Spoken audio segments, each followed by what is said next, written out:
Hello everyone, I am Brigida Marovelli and I have been involved in Share City for 2 years as postdoctoral research fellow. During this time, I spent 6 months in Athens researching food sharing initiatives. In this presentation, I would like to focus on 2 of my case studies to look at how Greek civil society reacted to austerity and to the refugee crisis. As in other countries, the welfare state failed to provide an adequate response to these emergencies, and people filled the gap organizing actions to contrast food poverty. I will first provide a bit of context with data about austerity and migration flows that affected Greece and Athens itself. Even if this presentation will not deal directly with these emergencies, these are necessary to understand how the organizations I will be looking at responded to what was happening around them in 2017 at the time of my research. Then I will introduce my case studies, Boroume, a food waste redistribution organization, and Oalos Anthropos, an informal social street kitchen. Finally, I will briefly comment on the roles of these 2 initiatives in Athens. Athens is the capital and largest city of Greece, located in the Attica region with a population of slightly more than 3 million, 35% of the national population. The country has been deeply impacted by the financial crisis starting in 2009. Urban space and life in Athens have been deeply affected by the harsh austerity measures implemented despite Greek people's rejection of austerity proposal expressed via a referendum in 2015. Unemployment levels are high, with youth unemployment in the Attica region reaching 46.5% in 2016, and with a national unemployment rate about 20%. According to the Hellenic Statistical Authority, Elstat, the rate of people at risk of poverty and social exclusion came to 31.8% in 2017, more than 3 million people. The Elstat data also showed that more than half of the households are unable to cover an emergency expense or have a 1-week holiday. Nearly 1 in 4 cannot afford satisfactory heating, and 11.8% face nutrition deprivation. Although Greece was traditionally an immigration country, it started receiving the first flows of migrants from Central and Eastern Europe during the 90s, mainly from Albania and Russia. In recent years, Greece has been the European country most affected by the refugee crisis. From 2007, the number of migrants and asylum seekers arriving in Greece reached more than 1 million people, who, according to the United Nations Refugee Agency, landed in Greece in 2015 and early 2016. The view of Greece as a gateway to the European Union resulted in a huge increase in asylum application by people from Syria, Pakistan, Iraq, and Afghanistan. It is estimated that more than 15,000 asylum seekers and about 6,000 recognized refugees are still living in the country, causing concern for the asylum seeker living condition due to the overpopulation of the detention camps and the poor hygiene and the scarce food supplies. 40% of the foreign population now lives in the municipality of Athens, making up 19% of the city's population. Various organizations on the ground have established themselves to respond to the increasing level of food poverty, which is particularly evident in the city.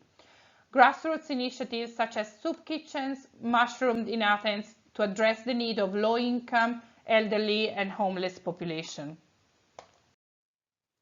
The first case study is Μπορούμε, a not-for-profit organization tackling food waste. Its internal structure is very formalized, with a core group of paid staff and a huge network of volunteers. In an interview with one of the founders, he explained that when they started, in 2011, they realized that there was an increasing number of people in Greece facing food insecurity and relying on soup kitchens and municipal food providers, while a great amount of food was going to waste.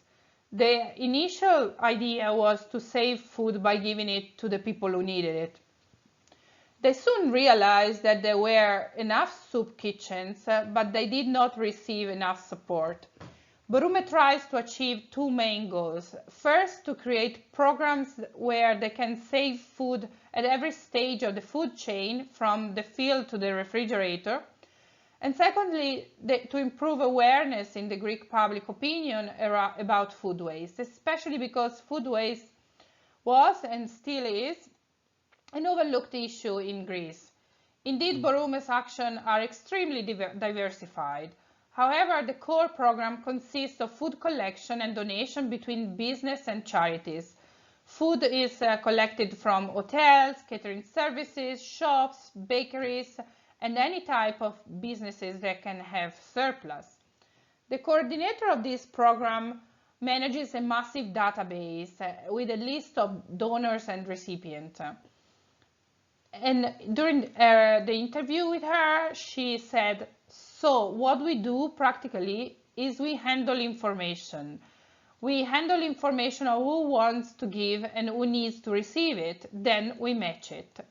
Boroume connects the business to the charity that needs the food, and its role became vital in the allocation of resources during the financial crisis and the humanitarian emergency, since this process was not always straightforward. Boroume staff explained how in more than one occasion they needed to divert food from one organization to the other. The SOS Children's Villages, for instance, are mostly donors of Boroume because the initiative is very popular in Greece and they receive too much food. You have to imagine hundreds of liters of milk for 40 kids. And as the founder told me, the criteria is to match the actual donation with the actual need.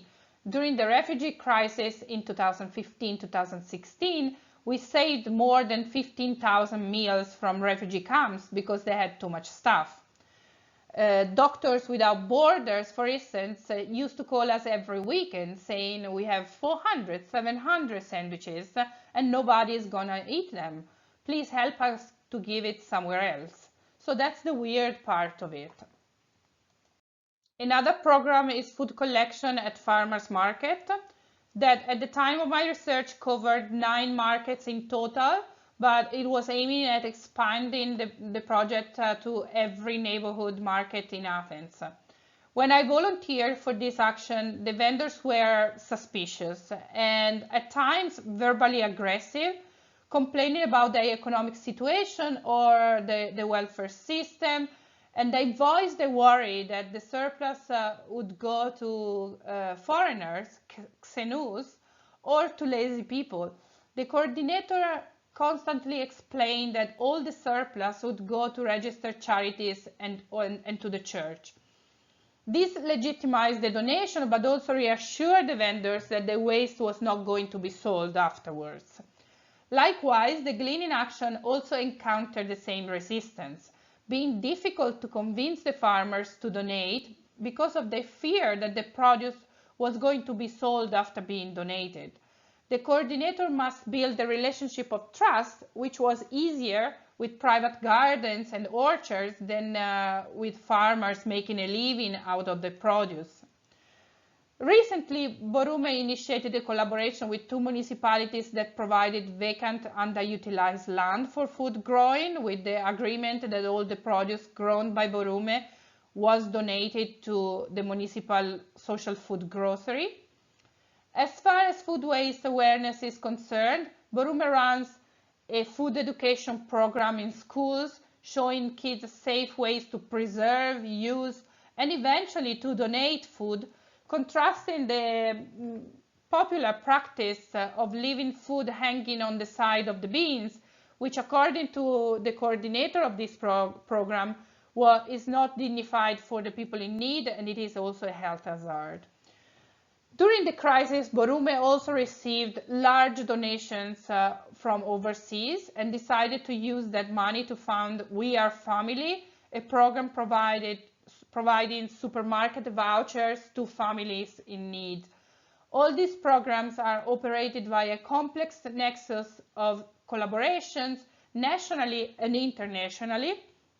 For example, the Hellenic Association of Greek Australians contributes to Borome with donations and by providing volunteers.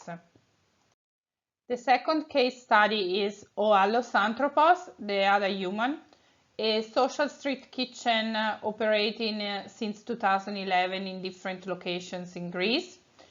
It is an informal initiative that feeds free of charge a variety of people, basically anyone who would like to join. The different teams cook a one-pot meal on the spot, usually in a public square, from Monastiraki and Tissio squares, right in the center of Athens, to more peripheral ones, such as on the Salamina Island or the one in Lesbos, close to the refugees detention camps. In Monastiraki, where I often joined the social street kitchen during my fieldwork, we would set up the kitchen with a massive camping stove connected to a gas canister, and water was carried in the jerry cans and poured into a huge pot where a staple, mainly rice or pasta, was usually cooked with vegetables and pulses or meat. The initiative was started by Kostas, a charismatic man in his 50s with a successful life and a passion for people. During my interview with him, he told me that at the very beginning he used to cook in front of the soup kitchen of the municipality. He was extremely proud because people would queue at Allos Anthropos stand, given that the food quality was much better than the one served by the public soup kitchen.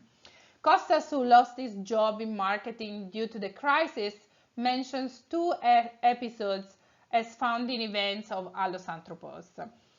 The first was a scene that really bothered him.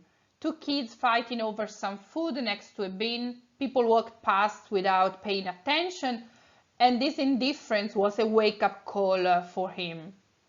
Secondly, when he decided to distribute sandwiches that he made at home, an old homeless lady refused them, explaining that she could not trust what was inside the sandwiches. The idea of cooking in public spaces came after this episode, to make also the cooking public and visible. And in Kostas' words, this kitchen is a political gesture.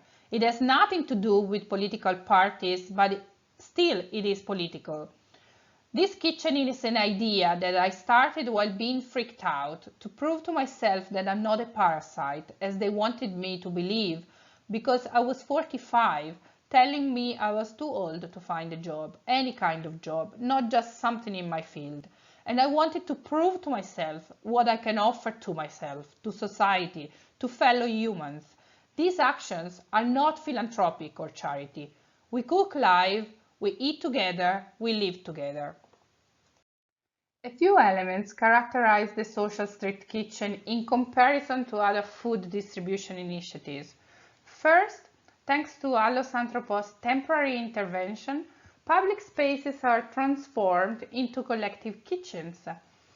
Due to the staggering number of cafes and restaurants, public soil in Athens, as in many other cities, is mainly designated for commercial consumption only. During the social street kitchen, citizens normally excluded from these spaces become visible and take center stage. Many people who are now active members of Allos Anthropos were first on the receiving end, being unemployed or newcomers to Greece. Anyone can contribute whatever they can, and it's very common to see people bring in one pack of spaghetti or a kilo of tomatoes or tomato cans directly to the stands in the middle of the square. And who cannot contribute simply joins the meal. In Monastiraki, as soon as the cook shouted "Kali orexi," which means have a nice meal, people started lining up. And as one of the activists explained to me, and here I quote, the square becomes a big table for a collective meal. Homeless or people with drug problem living on the street, migrants, but also Greeks who lost everything. We ask no questions. They take the food back home. It is not only because they are ashamed of eating here, where everyone can see them, but also because they can eat with their kids.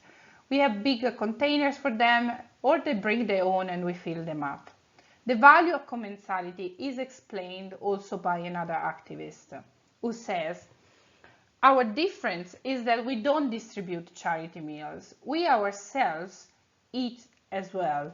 People eat the same food as we do, and we invite people passing by to join us and eat the food the homeless people eat, because this way we come closer to people. No one should feel ashamed. What we do is a meal, and by eating all together, that prevents someone that would feel ashamed by giving him a plate of food and leave him. That would be a charity meal. We build a relationship instead. I would like to conclude with some final thoughts about how these initiatives responded to the crisis. Boroume navigates the uncertainties of food waste and food safety governance, finding creative and efficient ways to overcome the void of legislation regarding not only food waste, but also food surplus and food loss in Greece. While in many other countries this model has been not only implemented, but also widely criticized, this is the first time that in Greece food waste is seen as a systemic philanthropic tool to do good and also to reduce food poverty. Oalos Anthropos actions instead are mainly based on an act of commensality, created by eating together the same food that they distribute.